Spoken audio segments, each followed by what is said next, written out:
এটা বুঝতেই পারছো যে এখানে আমরা ঘুরতে গিয়েছিলাম মায়াপুর। তো এর আগেও গিয়েছিলাম, এবারও গেলাম মায়াপুরে ঘুরতে। ছুটি থাকলে আমরা কাছে পিঠে হয়তো এখানে যাই, মানে বেশ ভালো লাগে এখানে মায়াপুরে ঘুরতে। তো সন্ধ্যাবেলা জানাই সন্ধ্যা আরতি করার পরে আমরা মন্দির দর্শন করি সকালবেলা স্নান টান সেরে।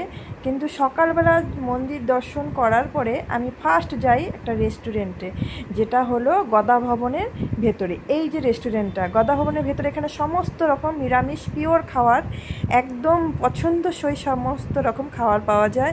তবে এটা সকালবেলায়, এটা মনে করো 9টা-10টা পর্যন্তই থাকে, তারপরে কিন্তু আর কিচ্ছু পাওয়া যায় না। এখানে ফটাফট সম্পূর্ণ সেল হয়ে যায়। তো তোমরা যদি অনেকেই জানো হয়তো, আর অনেকেই জানো না, কিন্তু গদা ভবনের ভেতরেই এটা মনে রাখবে এই রেস্টুরেন্টটা সমস্ত রকম খাবার একদম নিরামিষ কোনো এখানে, কিন্তু এতটাই সুস্বাদু খাবার মুখে লেগে থাকে। আমি এর আগেও যখন গিয়েছিলাম তখন এখানে খেয়েছি, এবছরও আমি গিয়ে আগে সকালবেলা আমি এইখান থেকে সব পছন্দসই খাবার নিয়ে গিয়ে তারপর আমরা ভবনে বসে সকলে মিলে এই খাবারগুলো খাই। মিষ্টি থেকে শুরু করে সমস্ত রকম তোমাদের প্রিয় খাবার, কিন্তু সব নিরামিষ। তো ভিডিওটা ভালো লাগলে অবশ্যই লাইক করে দিও বন্ধু, আর তোমরা সব গেলে ওখানে কিন্তু অবশ্যই যেও।